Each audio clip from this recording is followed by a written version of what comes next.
नमस्कार, मैं आपके अपने channel all exams GK with Vipin में आपका एक बार फिर से स्वागत करता हूं। दोस्तों, आज हम प्राचीन भारत का इतिहास पढ़ने वाले हैं।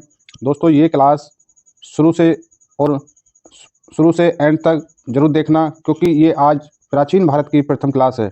ठीक है, तो जैसे कि आप जानते हैं कि हमारा जो एक लक्ष्य है कि अब की बार रेलवे की नौकरी पक्की है। उसी क्रम में जो रेलवे की भर्ती है और इसका एग्ज़ाम भी नज़दीक लगा हुआ है। ठीक है, उसी क्रम में हम जो है अपनी तैयारी को आगे बढ़ा रहे हैं। और ये आज हमारी जो है प्राचीन भारत की पहली क्लास है। ठीक है, ये प्राचीन भारत हम लगभग 3 से 4 क्लासों में ख़त्म कर देंगे। तो ठीक है दोस्तों, अपनी क्लास स्टार्ट करने से पहले एक बात कहना चाहेंगे कि अगर अभी तक आपने all exam GK with Vipin channel को सब्सक्राइब नहीं किया तो दोस्तों इसे सब्सक्राइब करें और हमारे साथ जुड़ें। तो ठीक है दोस्तों, चलिए अपनी क्लास स्टार्ट करते हैं। देखिए दोस्तों, सबसे पहले हम देखेंगे कि जो हिस्ट्री है, हिस्ट्री का क्या इसकी परिभाषा है, हम इस पर चर्चा करेंगे पहले। ठीक है दोस्तों, पहले हम इस पर चर्चा करेंगे कि इसकी जो परिभाषा क्या है। देखिए, हम थोड़ा इधर पेन ले लेते हैं। चलिए देखिए, पहले हमें देखना है कि इतिहास का अर्थ क्या है। ठीक है, देखिए हमें देखना है कि इतिहास का अर्थ क्या है। ठीक है, तो इतिहास का जो अर्थ है वह है कि इतिहास शब्द जो है इति प्लस हास दो शब्दों से मिलकर बना है। ठीक है, किससे मिलकर बना है? इति प्लस हास दो शब्दों से मिलकर बना है, जिसका अर्थ है, देखिए दोस्तों, अगर हम अभी क्लास स्टार्ट करने से पहले पहली बात तो आपको ये पता होना हम पढ़ क्या रहे हैं। हम हिस्ट्री पढ़ रहे हैं। हम हिस्ट्री को शुरू करने से पहले ये कुछ शब्दों को समझ लेते हैं कि भाई इतिहास है क्या, इसका अर्थ क्या है, ये कहाँ से आया, इसका पिता कौन है। तो इन हम 2-4 बातों को जान लेते हैं और फिर हम अपनी क्लास को बड़े अच्छे से स्टार्ट करेंगे। ठीक है, और समझेंगे क्या है इसका अर्थ है कि निश्चित रूप से, देखिए, एक आप कोई आपसे पूछे कि इतिहास होता क्या है, तो आपको क्या बताना है कि निश्चित रूप से ऐसा हुआ, तभी तो इतिहास लिखा जाता है। तुम अच्छे काम करोगे, अच्छा नाम रोशन करोगे अपने माँ बाप का, तो तुम्हारा एक इतिहास बनेगा। अगर तुमने कुछ नहीं करा तो तुम जैसे क्या सैकड़ों करोड़ों की जनसंख्या में आती है और चली जाती है। ठीक है, उनका कहीं कोई इतिहास नहीं लिखा जाता। ठीक है, तो क्या हुआ, इसका जो अर्थ समझा कि निश्चित रूप से ऐसा हुआ, तो उनका एक क्या बनता है? इतिहास बन जाता है। ठीक है, देखिए आगे देखिए, हिस्ट्री शब्द कहाँ से लिया गया? तो हिस्ट्री जो शब्द है यूनानी भाषा का शब्द है। ध्यान रखें, हिस्ट्री शब्द यूनानी भाषा का शब्द है और कहाँ से लिया गया? यूनानी भाषा के हिस्टीरिया से लिया गया है। ध्यान दें, कहाँ से लिया गया? हिस्टीरिया से लिया गया। ठीक है, आगे देखें कि हिस्ट्री जो है शब्द का प्रयोग सर्वप्रथम किसने किया? तो वो थे हेरोडोटस। हेरोडोटस कौन थे, ये अभी आगे आपको पता चलेगा। तो जो हेरोडोटस यूनानी थे, उन्होंने अपनी पुस्तक हिस्टोरिया, ध्यान दें, हेरोडोटस हैं, हेरोडोटस ने एक पुस्तक लिखी, उस पुस्तक का नाम था हिस्टोरिया में किया। ठीक है, तो जो हेरोडोटस हैं उन्होंने सर्वप्रथम हिस्ट्री का जो प्रयोग है अपनी पुस्तक हिस्टोरिया में किया। ठीक है, तो हेरोडोटस को इतिहास का पिता या जनक माना जाता है। समझ आई? देखिए क्या कह रहे हैं कि जो माना जाता है, अभी पूर्णतः 100% कहीं भी ये बात प्रूफ नहीं हो पाई कि इतिहास के पिता 100% हेरोडोटस ही हैं। बस यहाँ देखिए क्या लिख रहा है, माना जाता है। ठीक है, चलिए नेक्स्ट देखिए, ये क्या कहा है कि इतिहास के अंतर्गत हम क्या समझते हैं। देखिए क्या पढ़ते हैं, तो क्या है, देखिए इतिहास के अंतर्गत अतीत माने जो बीत गया में घटित घटनाओं का संकलन किया गया है। इतिहास के अंतर्गत हम जो है जो प्राचीन समय में जो घटनाएं घट गई हैं, हम उनका अध्ययन करते हैं। ठीक है, और उन घटनाओं को हमने, संकलन का मतलब है इकट्ठा करके रखा है। किसके माध्यम से? अपने कहीं पुस्तक के माध्यम से, शिलालेखों के माध्यम से। ठीक है, स्तंभ के लेखों माध्यम से, क्योंकि जो शिलालेख, कब शिला का मतलब समझते हो? शिला मीन्स पत्थर और लेख मीन्स उस पर लेखनी, यानी पत्थर पर भी लिखा हुआ होता है, तो वो जल्दी से मिटता नहीं है, वो भी हमारा इतिहास ही लिखा होता है। ठीक है, बहुत अच्छे समझेंगे, जब ये क्वेश्चंस आएंगे तो बड़े अच्छे समझेंगे, एक एक क्वेश्चंस को बड़े अच्छे से समझेंगे। ठीक है, आगे देखिए क्या बता रहे हैं ये कि इतिहास हमारे अतीत को जानने और समझने का माध्यम है। ठीक है, और इतिहास जो है, जो हमारा समय बीत गया, हमारे साथ साथ जो मनुष्य का या मानव समाज का जो समय बीत गया, उसको समझने में बहुत मदद करता है। ठीक है, इतिहास यह मानव समाज के विकास से संबंधित जो घटनाएं हैं, घटनाओं का एक क्रमबद्ध है। ठीक है, कि कैसे कैसे मानव ने अपना विकास किया, उन सभी घटनाओं क्रम को जो है इतिहास के अंतर्गत पढ़ा जाता है। समझ गए? क्या समझे कि हिस्ट्री जो ऐसा एक सब्जेक्ट है, ऐसा विषय है जिसमें मानव के विकास का अध्ययन किया जाता है। मानव का विकास का जो अध्ययन है कई क्रमों में हुआ है। तो दोस्तों चलिए अब अपनी क्लास को स्टार्ट करते हैं। चलिए देखिए आज का जो हमारा पहला क्वेश्चन है क्या है। देखिए पहला क्वेश्चन से कि जो इतिहास है, इतिहास का पिता किसे कहा जाता है। ये हमने अभी थ्योरी में भी सब जो चर्चा करी है। और देखिए कि इतिहास का पिता किसे कहा जाता है। तो इतिहास का जो पिता है उन्हें हेरोडोटस को माना जाता है। ठीक है, हेरोडोटस कहाँ के निवासी थे तो ये अभी हमने पढ़ा है, ये यूनान के थे। ठीक है, अब देखिए अगला क्वेश्चन है कि पहिया और कृषि का आविष्कार कब हुआ। तो ये नव पाषाण काल में हुआ। देखिए पहले दोस्तों थोड़ा सा हम बता देते हैं कि जो पाषाण काल क्या होता है। देखिए आदि मानव का जो विकास काल रहा है उसे 3 भागों में बांटा गया था। पहले एक पुरा पाषाण काल। पाषाण का मतलब है कि उस समय पत्थर का ही विकास हो रहा था, कि पत्थर के क्या क्या नए विकास हो रहे हैं। तो पाषाण का मतलब होता है पत्थर। ठीक है, तो इसे 3 भागों में बांटा गया था, एक पुरा पाषाण काल, एक मध्य पाषाण काल और एक नव पाषाण काल। इस जो पाषाण काल रहा यानी जो समय रहा, इसमें मानव का विकास क्रम भी अलग अलग देखा गया था। ठीक है, जैसे कि मानव ने जो पुरा पाषाण काल है उस समय मानव जो है पत्थरों के औजार बनाया करता था। ठीक है, और फिर धीरे धीरे जैसे ये समय बीतता गया, जो पत्थरों के जो औजार थे उनका विकास हुआ। पहले पत्थरों इतने नुकीले नहीं थे, धीरे धीरे मानव ने विकास अपना करा और अपना पत्थरों के जो औजार बनाने सीखे। उसने कुल्हाड़ी बनाई सबसे पहले। तो इस तरीके से ये क्रम चलता रहा। ठीक है, जैसे कि उस टाइम जो मानव था क्या करता था, अपने जो पत्थर के औजार बनाता था नकुले, इनसे क्या करता था तो इनसे वो शिकार करता था। ठीक है, पेड़ पौधों के जो कंदमूल थे उन्हें खाता था उससे काट कर। इसी क्रम में मनुष्य में जो है अब आता है मध्य पाषाण काल। तो देखिए मध्य पाषाण काल में जो हथियार थे पत्थरों वाले वो काफ़ी अच्छे दिखने लगे, उनमें काफ़ी अच्छा डिजाइन बन गया। उसी क्रम में मनुष्य ने मध्यम पाषाण काल में कृषि आरंभ कर दिया। नहीं, कृषि नहीं, सबसे उसके मध्यम पाषाण काल में मनुष्य ने जो है पशु पालने का काम शुरू कर दिया। धीरे धीरे मनुष्य ने सबसे पहले किसे पाला, कुत्ते को पालतू बनाया। उसी क्रम में फिर आगे चलता रहा समय, फिर आता है नव पाषाण काल। तो देखिए जब मनुष्य ने पशु को पालना शुरू कर दिया तो उसकी कुछ आवश्यकताएं बढ़ जाती हैं। जैसे अब पशु पाले हैं तो उनके लिए क्या चाहिए, वो चारा चाहिए। चारे के साथ साथ जो कुछ और भी आवश्यकताएं हैं, जैसे उस चारे को ले जाने के लिए गाड़ी चाहिए थी। गाड़ी में क्या लगता है, पहिया लगता है। तो इसी तरीके से जब मनुष्य ने मध्यम पाषाण काल में पशु पालना सीख लिया था, फिर उसके लिए वो घास लेकर आता था, घास फूस लेकर आता था। तो घास फूस नेचुरल तरीके से उगती थी। तो जो घास फूस उगती थी उसे किसके लिए लेकर आता था, पशुओं के लिए। तो चलिए देखिए हम इस पर ज़्यादा चर्चा नहीं, आगे बिल्कुल बराबर चर्चा करते रहेंगे। चलिए देखिए नेक्स्ट क्वेश्चन क्या है कि आग का आविष्कार कब हुआ। तो आग का आविष्कार जो है पुरा पाषाण काल में हुआ। और होमोसेपियन क्या कहते हैं, होमोसेपियन को ज्ञानी मानव। ध्यान दें, होमोसेपियन जो प्रारंभिक मानव था उसे ज्ञानी मानव कहा जाता है। ठीक है, और यहाँ क्वेश्चन से कि आग का आविष्कार कब हुआ। तो आग का जो आविष्कार है पुरा पाषाण काल में हुआ।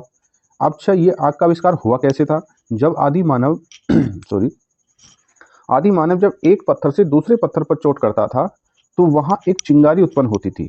और जब उसने इस क्रिया को फिर दोहराया तो फिर चिंगारी उत्पन्न हुई। और ऐसे ही धीरे धीरे आग का आविष्कार हुआ। ठीक है, चलिए नेक्स्ट क्वेश्चन देखते हैं। नेक्स्ट क्वेश्चन देखिए ये आ भी गया यहाँ पर कि पशुपालन का जो प्रारंभ कब से हुआ, मध्य पाषाण काल से हुआ। चलिए नेक्स्ट क्वेश्चन देखते हैं। नेक्स्ट क्वेश्चन है कि देखिए नेक्स्ट क्वेश्चन क्या है कि जो भीमबेटका है, भीमबेटका क्या है। तो भीमबेटका एक पुरातात्विक स्थल है। और किस समय का पुरातात्विक स्थल है दोस्तों, मैं बताना चाहूँगा कि हमारे भारत में केवल एक पुरातात्विक स्थल भीमबेटका ऐसा है जो पुरा पाषाण काल का है। ध्यान देना बात पर कि भीमबेटका जो एक पुरातात्विक स्थल है वो कहाँ है, तो मध्य प्रदेश में है।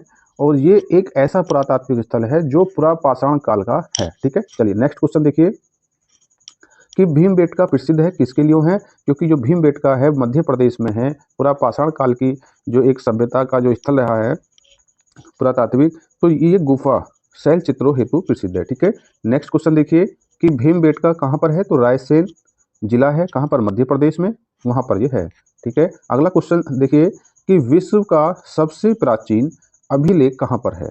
तो विश्व का प्राचीन और प्रथम जो अभिलेख है वो है बोगाज कोई अभिलेख। ठीक है, कहाँ है? एशिया माइनर में है। ठीक है, देखिए अब अगला क्वेश्चन देखिए, आपको देखिए अच्छे से समझना है। ठीक है, ये हिस्ट्री का स्पेशल सब्जेक्ट चल रहा है और अब हम आपको बताएं कि आप हमारे चैनल पर जा सकते हैं और जो हम रेलवे की तैयारी में लगे हुए हैं उसमें जो PYQ है उसकी एक सीरीज चल रही है, आप उसे बराबर फॉलो करें। और ऐसा नहीं है, उससे घबराना नहीं है।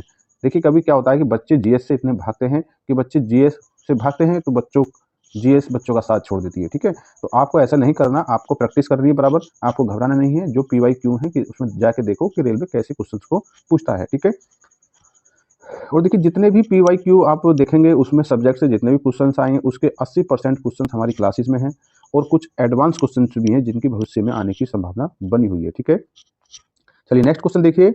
नेक्स्ट क्वेश्चन क्या है कि आदि मानव ने सर्वप्रथम क्या सीखा था? आग जलाना, जिसकी हम चर्चा कर चुके हैं। नेक्स्ट क्वेश्चन देखिए कि मानव ने सर्वप्रथम एक धातु का प्रयोग किया था, वो धातु कौन सी? ये बड़ा वेरी इंपॉर्टेंट क्वेश्चन है। ज्यादातर बच्चे क्या हैं, बच्चे देखते हैं कि सबसे पुराना लोहा ही होगा, पर नहीं, ऐसा नहीं है। तांबा धातु सर्वप्रथम मानव ने प्रयोग की थी। अब देखिए ये क्वेश्चन भी आ गया है कि सबसे पहले क्या करा मनुष्य ने, किसे पालतू बनाया था? कुत्ते को। और हमने ये पढ़ा है कि जो पशु यानी पालतू जो जानवर थे इनका बनाना तो मध्यम पाषाण काल से ही शुरू हो गया था। ठीक है, चलिए नेक्स्ट क्वेश्चन देखें। नेक्स्ट क्वेश्चन क्या है कि सिंधु घाटी सभ्यता का जो टाइम पीरियड रहा, जो काल रहा है, बड़ा इंपॉर्टेंट समय है आपको अपने माइंड में, क्योंकि ये सब नव पाषाण काल की घटनाएं हैं और नव पाषाण काल में जो 2500 ईसा पूर्व से लेकर 1750 ईसा पूर्व की जो घटना है, इसके जो मध्यम समय को हम सिंधु सभ्यता का काल मानते हैं। सिंधु सभ्यता को 3 नाम से जाना जाता है। सिंधु सभ्यता को ही हम सैंधव सभ्यता और हड़प्पा सभ्यता भी कहते हैं। देखिए सिंधु सभ्यता इसे क्यों कहा जाता है कि ये सिंध नदी के किनारे फली फूल सभ्यता है, इसे सिंधु सभ्यता बोलते हैं। दूसरा हड़प्पा, ये एक जगह का नाम है जहां से इसकी खुदाई के साक्ष्य मिले हैं, इसीलिए इसे जो है हड़प्पा सभ्यता कहते हैं। ठीक है, चलिए नेक्स्ट क्वेश्चन देखिए। नेक्स्ट पॉइंट क्या है कि सिंधु घाटी सभ्यता थी कैसी थी? देखिए अब यहाँ देखने की बात है। ठीक है, हमारे पास इतिहास 2 तरीके से हो सकता है, एक लिखित हो सकता है और अलिखित भी हो सकता है। तो यहाँ पर जो सिंधु घाटी की सभ्यता, उस टाइम लिखित कोई साक्ष्य नहीं थे, आहत ऐतिहासिक सभ्यता थी। ठीक है, अच्छा इसकी एक विशेषता इंपॉर्टेंट, देखिए सब क्वेश्चंस इतने इंपॉर्टेंट हैं अपने आप में, इतने परिपूर्ण क्वेश्चंस हैं, इतने महत्वपूर्ण क्वेश्चंस हैं। अगर दोस्तों देखिए आपको बस समझना चाहिए कि कौन क्वेश्चन कितना महत्वपूर्ण है। अगर आपने पहले से कहीं पढ़ रखा है तो आप इस चीज़ को बड़े अच्छे से जानते होंगे। ठीक है, देखिए आपको क्लास में बने रहना है और देखना है। ठीक है, क्या है तो जो सिंधु घाटी सभ्यता की एक विशेषता थी, ये क्वेश्चन बराबर कंपेयर करवा लेता है कि सिंधु घाटी सभ्यता और जो वैदिक सभ्यता में महत्वपूर्ण अंतर क्या है। तो दोनों में महत्वपूर्ण अंतर यही है कि सिंधु घाटी सभ्यता जो नगर प्लान पे थी और जो वैदिक सभ्यता थी वो ग्रामीण प्लान पे थी, नियोजन पे थी। ठीक है, तो आपने देखा कि सिंधु घाटी सभ्यता प्रसिद्ध थी क्योंकि ये नगर नियोजन हेतु थी। ठीक है, इसमें जितने भी स्ट्रक्चर बने हुए थे, इसकी जो विशेषता थी वो ऐसे ही है जैसे आज के समय में किसी नगर में होती है। ठीक है, नेक्स्ट टॉपिक क्या है इसका, देखिए सिंधु घाटी सभ्यता की लिपि कैसी थी? देखिए उस टाइम कोई लिखित साक्ष्य तो नहीं थे। ठीक है, इसके ये क्योंकि ये आहत ऐतिहासिक थी और इसकी जो लिपि थी वो भाव और चित्रात्मक थी। ठीक है, देखिए नेक्स्ट देखिए, सिंधु घाटी सभ्यता के जो लोग थे उनका कुछ व्यवसाय था, तो हमने देखा कि वो लोग कृषि करते थे, कृषि कार्य करते थे। अब वो कृषि किसकी करते थे, क्या फसल उगाते थे? सिंधु वासियों का जो मुख्य फसल था वो जौ था और गेहूं था। अच्छा दोस्तों, एक मैं आपको बताना चाहूंगा कि आप समझते होंगे कि ये जौ और गेहूं, इनका डिसाइड कैसे हुआ कि ये जौ है, ये गेहूं है और ये कहाँ से आए? देखिए ये जितने भी आज फसल, ज़्यादातर जो प्राचीन फसलों के नाम आप जानते हैं, जौ है, गेहूं है, चना है, मटर है, देखिए ये किसी, इनका जो बीज है हमको कहीं से कोई आया नहीं था, बस सिर्फ जो पृथ्वी पर, हमारी जो पृथ्वी है इस पर ये घास फूस की तरह उगते थे। जब आदि मानव था तो उस समय भी ये थे, गेहूं उस समय भी था। ठीक है, जो उस समय भी था, बस ये उगते थे और नेचुरल तरीके से पकते थे और वहीं ये अपने कुछ पृथ्वी पर ही यानी कि भूमि पर ही ये गिर जाते थे। तो अब जैसे जैसे मानव का विकास हुआ, मानव ने देखा कि यार हमारे आसपास तो ये वाली घास बहुत ज़्यादा है, ये वाले घास उगती है और उसे कुछ मानव उसके बाली के रूप में खा लिया करता था। तो ऐसे धीरे धीरे गेहूं, जो या अन्य जितनी भी फसलें हैं, इन सब का विकास हुआ है।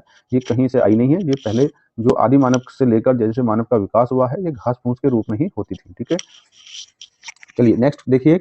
नेक्स्ट बिंदु क्या है कि कपास की खेती प्रारंभ हुई थी, तो कब हुई थी? जो सिंधु सभ्यता है उसके समय में कपास की खेती प्रारंभ हुई थी। ठीक है, चलिए नेक्स्ट टॉपिक देखिए, नेक्स्ट बिंदु देखिए कि सिंधु सभ्यता का जो, देखिए बड़ा अच्छा क्वेश्चन है, आपको इसका कॉन्सेप्ट समझना जरूरी है, आपको इसका कॉन्सेप्ट समझना बहुत जरूरी है। देखिए क्या है कॉन्सेप्ट, समझे कि जो सिंधु सभ्यता है क्या है कि जो सिंधु सभ्यता है, सिंधु सभ्यता कैसी, इसका अच्छा सबसे पहले मैं बताना चाहूँगा कि जो सिंधु सभ्यता का एक एरिया है, जो इसका एक भूभाग है, उस भूभाग का आकार कैसा है, तो उसका जो भूभाग का जो आकार है वो जो है त्रिभुजाकार है। कैसा है, इस तरीके से है त्रिभुजाकार, ठीक है, इस तरीके से है, बिल्कुल सेम टू सेम, ये चकोर नहीं है, ये त्रिभुजाकार है, ठीक है।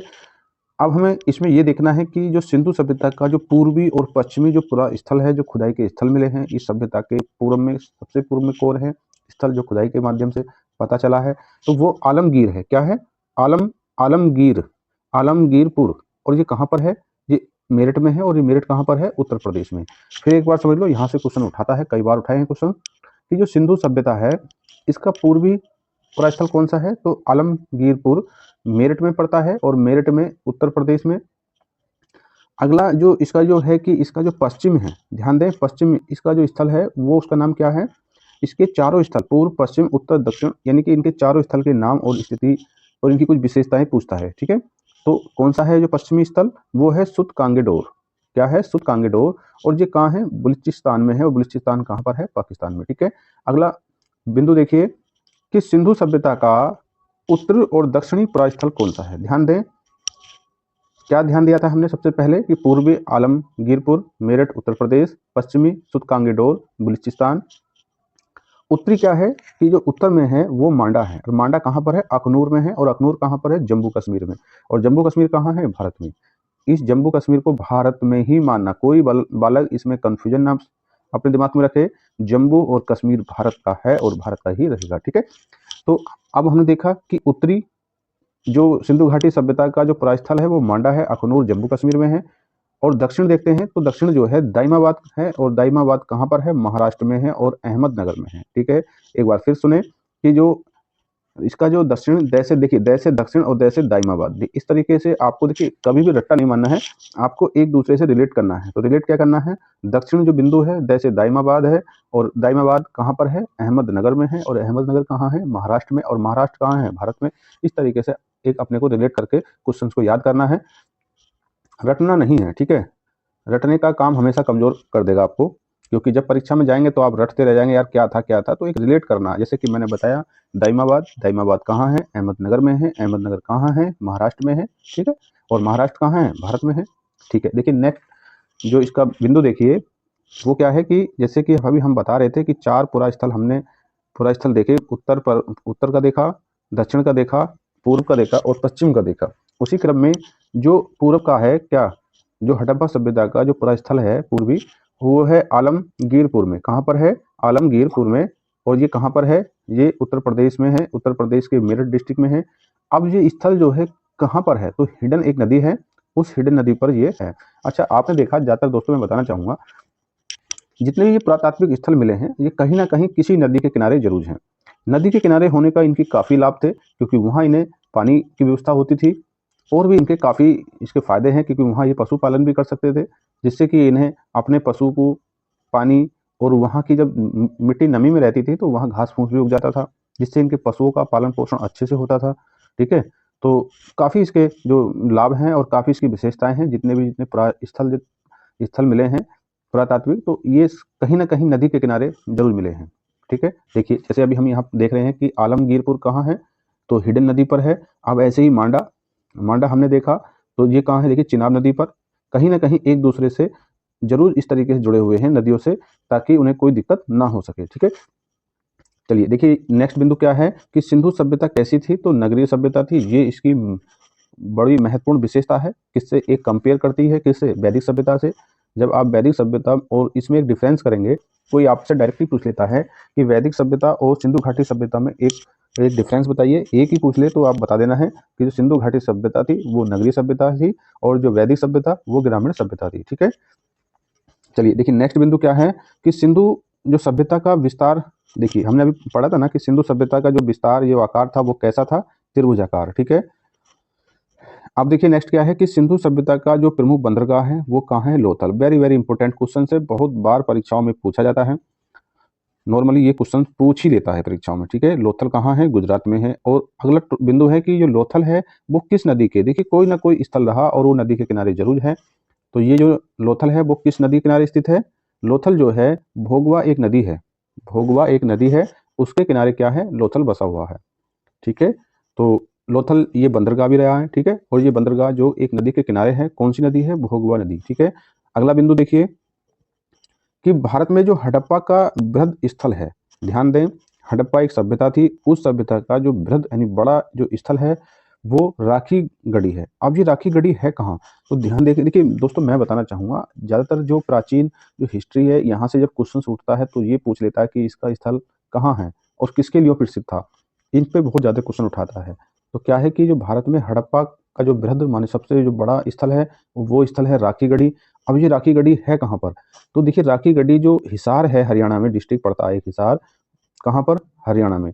और देखिए ये भी राखी गढ़ी भी कहाँ पर है, घग्गर नदी के तट पर स्थित है। तो मैंने जैसे आप बताया कि जितने भी पुरातात्विक स्थल रहे हैं, हड़प्पा से संबंधित रहे हो या और भी प्राचीन या पुरापाषाण काल की भी बात कर लेते हैं, वहां भी मानव ने जब अपनी छोटी छोटी बस्तियों को बसाना शुरू करा, या मध्य पाषाण काल में, तो सबसे ज्यादा जो इनकी विशेषता देखी गई, इन्होंने नदियों के किनारे रहना पसंद किया। ठीक है, अब अगला जो बिंदु है वो बिंदु है कि सिंधु सभ्यता, सिंधुवासी जो थे पूजा करते थे, क्योंकि भाई पूजा पाठ तो ये भी करते थे। अब किसकी पूजा करते थे उस समय भी, तो उस समय ये पशुपति की पूजा करते थे। किसकी पूजा करते थे, पशुपति की पूजा करते थे। ठीक है, अगला जो बिंदु है वो है कि हड़प्पा या सिंधु सभ्यता के बारे में सबसे पहले जानकारी किसने दी। ठीक है, उसे भी हमें देखना है कि इसके बारे में सबसे पहले जानकारी किसने दी। तो उसके बारे में सबसे पहले जानकारी जो दी थी चार्ल्स मैसन ने दी। जो इसकी खोज, जो मतलब ऐसे मान लो कि खोज हुई, जो पहले नहीं पता था कि यहाँ सिंधु सभ्यता है या यहाँ कुछ पुरातात्विक स्थल है, नहीं, तो इसकी जानकारी जो है सबसे पहले किसने दी, तो उनका नाम था चार्ल्स चार्ल्स मैनसन ने। कब दी, 1826 में। देखिए 1826 में वो कुछ अपने कार्य से थे, और वो कार्य क्या था कि यहाँ एक सर्वे हो रहा था रेलवे ट्रैक के लिए। जब रेलवे ट्रैक के लिए यहाँ एक सर्वे हो रहा था, तब यहाँ जो हमारे पुरातात्विक विभाग से थे, उन्होंने देखा कि यहाँ तो ईंटों के टीले निकल रहे हैं। तब उन्होंने यहाँ इस सभ्यता का और गहनता से विश्लेषण किया। ठीक है, चलिए आगे देखिए क्या है कि हड़प्पा स्थित है। अब हड़प्पा कहाँ है, तो हड़प्पा जो पाकिस्तान के पंजाब प्रांत के, उस टाइम तो ये भारत ही था सब कुछ, तो पाकिस्तान के पंजाब एक प्रांत है के जो है मोंटगोमरी जिले में रावी नदी के, देखिए ये भी जो है रावी नदी के तट पर है। तो जितने भी आपने स्थल देखे, सब कहीं ना कहीं किसी न किसी नदी के किनारे बसे हुए थे। ठीक है, तो हड़प्पा हमने देख लिया कि पाकिस्तान में है। अब देखिए इसकी खोज किसने की, इसकी खोज किसने की, किसकी, हड़प्पा की। तो हड़प्पा की खोज देखिए दयाराम साहनी ने कब की, 1921 में की। ठीक है, दयाराम साहनी एक जो है पुरातात्विक विभाग से अधिकारी थे, और उन्होंने इस स्थल की खोज की, और कब की, 1921 में। ठीक है, चलिए नेक्स्ट देखिए, किस हड़प्पा सभ्यता थी, कैसी थी, हड़प्पा सभ्यता कैसी थी, तो कांस्य युगीन सभ्यता थी। ये वेरी वेरी मोस्ट टॉपिक बिंदु रहा है क्वेश्चन, कि हड़प्पा सभ्यता कांस्य युगीन थी।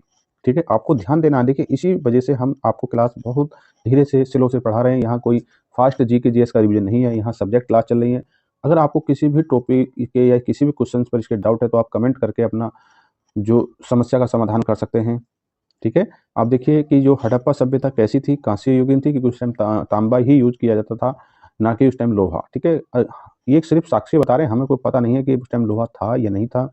ठीक है, जो पुरातात्विक विभाग के माध्यम से जो साक्ष्य मिले हैं, उन साक्ष्यों के आधार पर ही बताया जाता है कि जो हड़प्पा की सभ्यता कांस्य युगीन थी। ठीक है, अब देखिए जो हड़प्पा की जो हड़प्पा ये जो समाज थी कैसा था, वो मात्र सत्तात्मक समाज था। ठीक है, देखिए नेक्स्ट बिंदु देखिए कि स्वास्तिक चिन्ह देन है किसकी, हड़प्पा सभ्यता की। देखिए आप जानते हैं कि स्वास्तिक चिन्ह क्या होता है, जैसे कि आज की तारीख में जो इस तरीके से जो ये स्वास्तिक चिन्ह है, तो स्वास्तिक चिन्ह किसकी देन है, ये हड़प्पा सभ्यता की ही देन है। देखिए तब से आज तक इसे प्रयोग किया जाता रहा है। ठीक है, चलिए नेक्स्ट देखिए कि हड़प्पा निवासी रुचि कर, जो हड़प्पा निवासी का रुचि था किसमें था। देखिए उन लोगों को, जो हड़प्पा वासी थे, उनका कुछ इंटरेस्ट था, मतलब था, रुचि थी, किसमें रुचि थी, तो वो शतरंज का खेल खेलते थे। ठीक है, शतरंज खेलने में उनकी रुचि थी, क्योंकि हमें कुछ साक्ष्य मिले हैं, उसके आधार पर ही ये बात कही जा सकती है कि शतरंज, जो हड़प्पा के जो निवासी थे, वो शतरंज के खेल खेलते थे। ठीक है, अगला एक बिंदु है, और ये जो टॉपिक, ये जो क्वेश्चन है, ये बहुत इंपॉर्टेंट है, इसके बारे में पूछा जाता है कि धोलावीरा स्थित है। देखिए धोलावीरा की स्थिति पूछ लेंगे, धोलावीरा किसके लिए प्रसिद्ध है, तो ये सब दो चार बातें पूछ लेते हैं कि धोलावीरा कहाँ पर है। तो इन्होंने यही पूछा है कि ये गुजरात राज्य में है, और गुजरात राज्य में भी कच्छ का जिला है। कच्छ का जिला ये पाकिस्तान और समुद्र के किनारे है। ठीक है, चलिए नेक्स्ट क्वेश्चन है कि RS-37 कब्रिस्तान मिला है, कहाँ मिला है, हड़प्पा से मिला है। ठीक है, अगला क्वेश्चन है, क्या है अगला क्वेश्चन? अगला क्वेश्चन है कि जो हड़प्पा के लोग अनभिज्ञ थे, यानी उन्हें कोई जानकारी नहीं थी किसकी, लोहे की। ठीक है, जैसे कि अभी हमने देखा कि उस टाइम जो है कांस्य युगीन सभ्यता थी, लोग जो तांबे से परिचित थे, लोहा से अपरिचित थे। ठीक है, तो अब जब आपने देखा कि हड़प्पा में मिट्टी के बर्तन पर प्रयुक्त रंग कैसा था, ये सब बच्चों जानते ही होंगे आप, तो नहीं जानते तो हम बता देते हैं। देखिए, मिट्टी के जो बर्तन ज़्यादातर उस टाइम भी और आज भी लाल कलर ही उन पे होता है। ठीक है, मिट्टी के बर्तन पे लाल रंग होता है, और जो मिट्टी के बर्तन थे उन पे लाल रंग के साथ साथ काले रंग से कुछ कलाकारी भी की जाती थी, वो उस समय भी होती है, और अगर मिट्टी के बर्तन आपने आज भी उस समय में देखे होंगे तो वो आज भी होता है। ठीक है, चलिए देखिए नेक्स्ट क्या है कि जो मोहनजोदड़ो एवं हड़प्पा के जो पुरातात्विक खुदाई के जो प्रभारी रहे, बड़ा इंपॉर्टेंट क्वेश्चन है। देखिए, दो जो है पुरातात्विक स्थल हैं, एक स्थल है हड़प्पा और दूसरा है मोहनजोदड़ो। मोहनजोदड़ो, तो इन दोनों के जो पुरातात्विक स्थल है, इनकी खुदाई हुई, तो इनके जो खुदाई के जो प्रभारी रहे वो कौन रहे, उनका नाम है सर जॉन मार्शल। इसके बारे में पूछ लिया जाता है, बहुत ज़्यादा पूछ लिया जाता है परीक्षाओं में, इनमें कन्फ्यूजन बन जाता है बच्चों में कि जॉन मार्शल क्या है, तो जॉन मार्शल जो खुदाई हुई उसके प्रभारी बने। ठीक है, अगला क्वेश्चन है कि मिस्र के राजाओं को क्या कहा जाता था, ये जानना बहुत जरूरी है कि मिस्र के राजाओं को क्या कहलाते थे, फराओ कहलाते थे। अब अगला क्वेश्चन है कि चावल के साक्ष्य, देखिए हमने बताया था कि कोई भी अगर पुरातात्विक स्थल है उसकी विशेषता क्या है। ठीक है, वो किस लिए जाना जाता था, वो कहाँ पर है, इन सब चीज़ों पूछ लेता है। तो चावल के साक्ष्य कहाँ से मिले हैं, तो चावल के साक्ष्य जो लोथल है, लोथल कहाँ है, गुजरात में है। किस नदी किनारे है, भोगवा नदी किनारे है, और रंगपुर ये भी गुजरात में है। इन दोनों ही पुरातात्विक स्थलों से चावल के साक्ष्य मिले हैं। ठीक है, अब अगला क्वेश्चन है कि जुते हुए खेत के साक्ष्य कहाँ से मिले हैं। देखिए, ये बीपीएससी में परीक्षा में पूछा गया था, अभी हाल ही में जो बीपीएससी टीआरई 3.0 हुई है उसमें ये क्वेश्चन पूछा था कि जुते हुए खेत के साक्ष्य कहाँ से मिले, तो वो कालीबंगा से मिले। कालीबंगा ये जगह है, कहाँ पर है, ये राजस्थान में है। ठीक है, कहाँ पर है, राजस्थान में है। तो देखिए ये कहाँ है और किस लिए प्रसिद्ध है, तो दोस्तों ये हम सब अगली क्लास में पढ़ेंगे। आज की क्लास में यहीं तक है। तो दोस्तों आप हमें एक कमेंट करके बताएंगे कि आपको हमारी क्लास ये कैसी लग रही है, अगर इस क्लास में और क्या सुधार किया जाए, उन सभी के लिए आप एक प्यारा सा कमेंट करें कि हमें और क्वेश्चंस को एक्सप्लेन करना चाहिए या नहीं करना चाहिए, स्पीड और कम करनी चाहिए या और ज़्यादा करनी चाहिए। इन सभी पर आप अपना सुझाव कमेंट के माध्यम से दे सकते हैं। देखिए, अभी तक अगर इस चैनल को आपने सब्सक्राइब नहीं किया तो दोस्तों मेरा आपसे अनुरोध है कि आप इस चैनल को सब्सक्राइब करें और हमारे साथ जुड़ें, ताकि हम एक अच्छी तैयारी कर सकें। देखिए, यह जो क्लास है सब्जेक्ट क्लास है, ये क्लास सभी एग्जाम के लिए महत्वपूर्ण है। तो ठीक है दोस्तों, मिलते हैं अपनी अगली क्लास में, तब तक के लिए जय हिंद, जय भारत।